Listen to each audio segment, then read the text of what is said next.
What's going on, everybody, and welcome back to Comic Breakdown. In this video, we are jumping into X-Men issue number 15. For those wondering, this is set aside from Judgment Day, having no connections, not being related, not being a tie-in, none of it. And while it doesn't necessarily give us a timeline of when this takes place, when reading the description of this comic, it does say that they have gone against Celestials. The Krakoa has faced a whole slew of things, this brand new X-Men team being one of the front line of defense. And while it really does feel like a missed opportunity to allow this to be a tie-in, this issue is still very promising because we are headed back to the Vault. Headed back to the Children of the Vault. For those that don't know, the Children of the Vault are born and raised in a field of temporal acceleration. They are highly evolved post-humans. They believe that they are the true inhabitants of this planet. The first time the X-Men went against the Children of the Vault,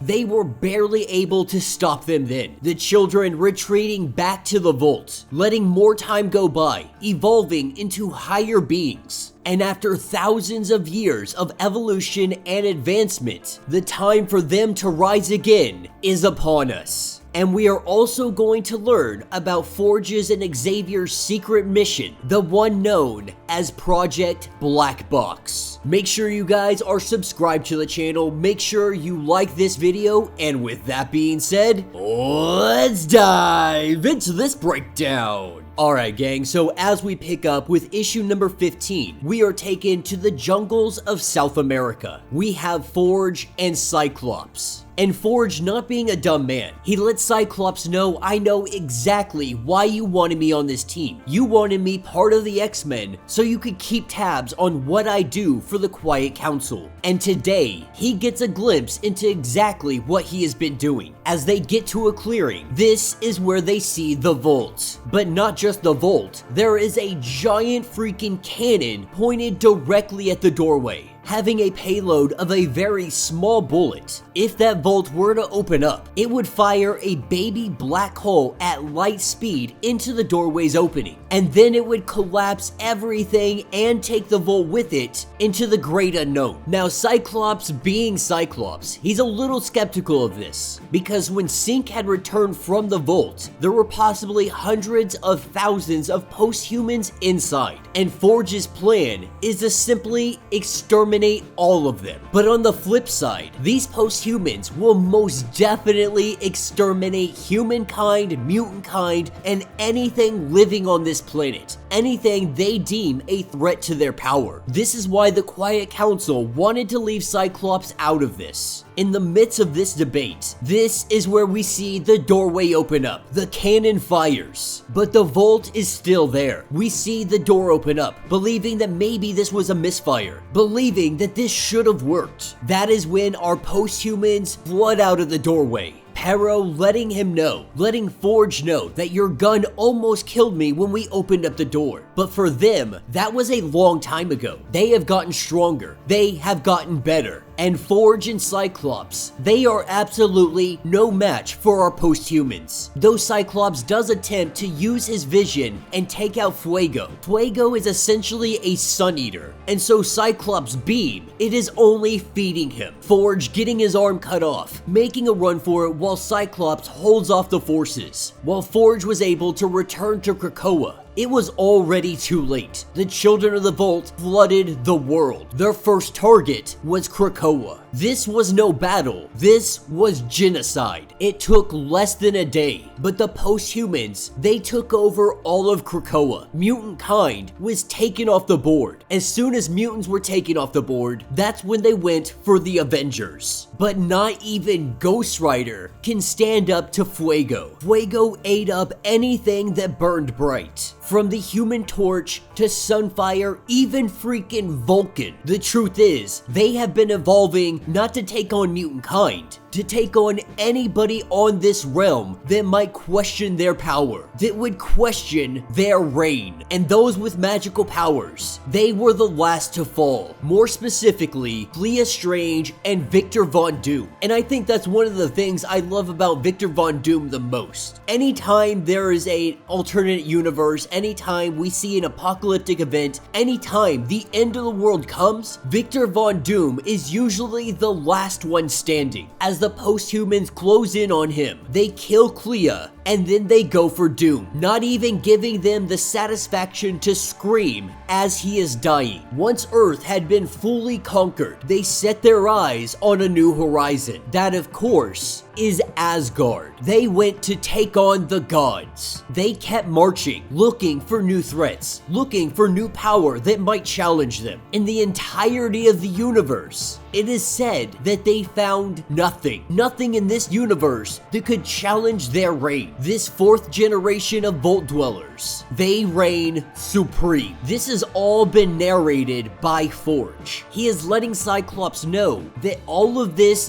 did in fact happen, and this is where he lets him in on Project Black Box. And we pick up with Charles Xavier and Forge having a conversation. They are plotting and they are scheming, but they aren't plotting eradication. They are plotting containment. They want to contain the children of the Vault. They know the children will always have the tactical advantage. They will always have the high ground, being able to retreat back into their vault, where time moves much more quickly. Even if they knocked them all the way back to the Stone Age, they still have an entire millennia on mutant kind, and so their best option is containment, to ensure the children of the Vault are never allowed to leave outside that door. I also do want to point out that they talk about Charles Xavier recently being resurrected, and this has been something that has been ongoing throughout the comics of X-Men. With each resurrection, our mutants become stronger. They become more powerful. Everybody that has died and been resurrected, they have experienced this to some degree, from Synch to Emma Frost and Charles Xavier. We don't really know how this is going to play in the future, but it has been hinted here and there and in random places. So we have to imagine that it's going to have some kind of purpose as we move forward in the Destiny of X. But that's what takes us back to the jungles of South America, starting out exactly like it did in the beginning, cutting their way through the jungle, getting to the vault. But instead of a giant gun, we see a giant organic dome. You see everything that just happened. The posthumans breaking out of the vault, taking over the entire universe. It was all a simulation. Forge created this dome, and he goes on to say that some of the brightest minds believe that we are living in a simulated universe. If done well enough, they may never know about this. He's using the same theory and the same principle. When the children of the Vault left the Vault, they walked right into his hack. He didn't make it easy on them. He made them war for days. But they are all alive, they are all well. And right now, they think they are masters of the universe. The only thing is, they have to go inside the dome. The Vault, it does have some very pesky defenders. These defenders do not communicate with the interior in the slightest bit, which means they can take on the sentries and not alert anybody inside the Vault. And if you're wondering why he would go inside the Vault, why they would go into this dome and risk letting the posthumans know that they are living in a simulation, that is because they leave no mutant behind. Darwin has been stuck in there ever since Synch was able to make his escape. And you guys know how long ago that was. Him, Wolverine, and Darwin were stuck in there for like 500 years. Synch came out, making him one of the oldest mutants to ever live. But there has not really been any word about Darwin. Forge has not forgot about him though. He just needed the time and the ability to build this dome, get the opportunity to go inside the Vault and rescue Darwin. As the X-Men team shows up, we notice that Synch is not here because Synch is not messing around with the Vault. He spent 500 years inside that Vault. There is probably not a force on this planet that could convince him to go inside of there unless maybe Wolverine was inside. Now our X-Men team, the only reason they are here is to fight off the sentries so that Forge can get inside. We see him suiting up into some kind of Krakoan organic suit. He also lets it be known that if Krakoa were ever to be incapacitated or killed, this dome would fail, the simulation would break, and the children of the Vault would be let loose upon the world. And so our heroes jump into action, going in to take on these sentries. While they are battling, they do have a conversation about Darwin, because if he is still alive, that means he has been in there for thousands of years. Not only has he been in there for freaking millennias, he's probably gonna be a little bit upset they didn't come sooner. But Darwin's gift is to adapt. More than likely, he is adapted to living the Vault life, to living with post-humans, returning back to this world, returning back to Krakoa. It might be one of the hardest things Darwin will ever have to do if they are able to rescue him. This is when Forge breaks off with his suit on, this suit having some tricks up his sleeve. By the dialogue, it seems like this will prevent him from aging while he is inside the Vault. Before he goes in, Jean Grey does mention how his suit is kind of an abomination. She can sense it co-opting Mystique's mutant gift, fearing that if the children of the Vault ever got their hands on that, then it would be game over. But having another trick up his sleeve, if he bites down on his back tooth, this will open up a black hole and delete everything within 6 meters. So there would be no chance of them getting their hands on him, but he needed Mystique's power so that his disguise could be as perfect as possible, so he could take on the disguise of Pero. Another added feature of this dome is that it is much like the Krakoan gates. Only mutant kind can walk in and out of it. Getting inside the dome, he begins to do a journal recording, noting that inside the dome, it really hasn't changed. There's not that much going on in here. This means that he doesn't have to keep up this disguise. And the Vault, it is indeed open. Black Box has snared a handful of inhabitants, gobbling them up like a Venus flytrap and keeping them in stasis. This is when he activates something on his suit, and we see on his chest it is Caliban. Not knowing where he is, not being able to feel his body, Forge lets him know that it is a very long story, that they have a very long trip, and he is going to explain on the way.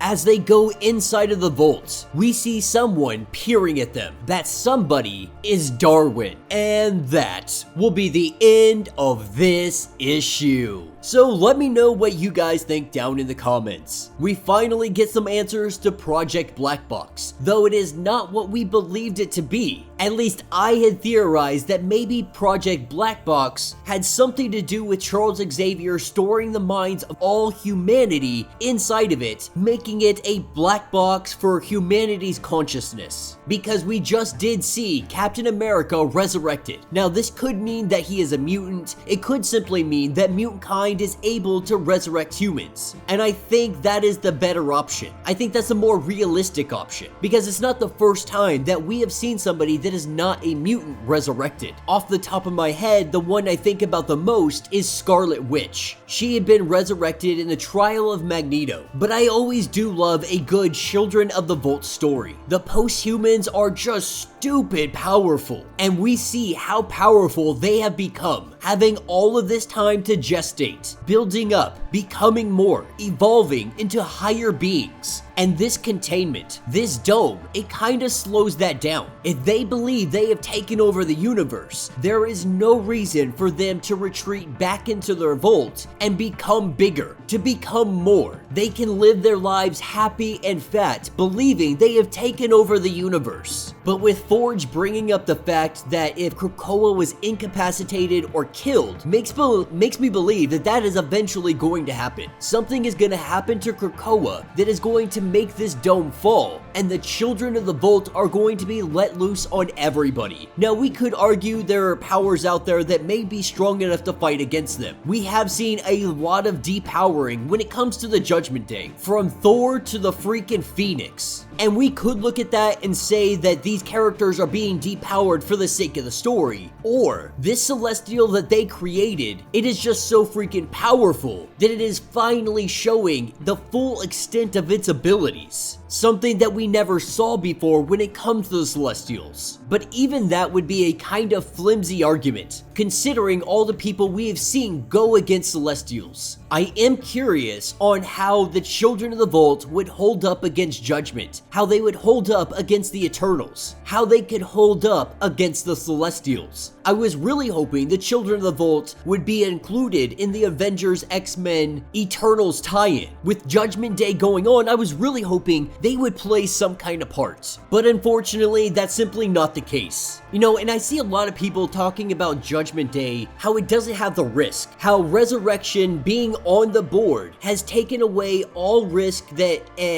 anything could happen, that anybody could die, anything could just go horribly bad. But with Resurrection, it takes away all the consequences. And I would say that Resurrection is so temporary on Krakoa. They need the right people, the right climate, the right environment to be able to resurrect. You take one of the 5 out, and it's going to be very difficult to continue Resurrection. More specifically, A, because the eggs he creates that allow resurrection are very unique to him. But moreover, the X-Men mutant kind, I would say the risk is always there because they are constantly facing world-ending decisions. From Game World to the Children of the Vault, from Orcus to freaking Celestials. They may have resurrection, but the stakes, they have never been higher. Let me know your thoughts, let me know your theories. If you would like to get caught up on everything going on with the X-Men relaunch, be sure to check out the link in my description as well as the top of this video. It will get you completely caught up on everything going on with this series. If you would like to support the channel, you can always do so by joining the channel membership. Much like Patreon, having 5 different tiers from $1 to $50. From loyalty badges to getting free comics every single month. Not only do you get tons of perks by being a channel member, but you're also helping out the channel tremendously. If you can't do that, do me a favor, subscribe to the channel, like this video, hit that notification bell, and with that being said, until the next breakdown.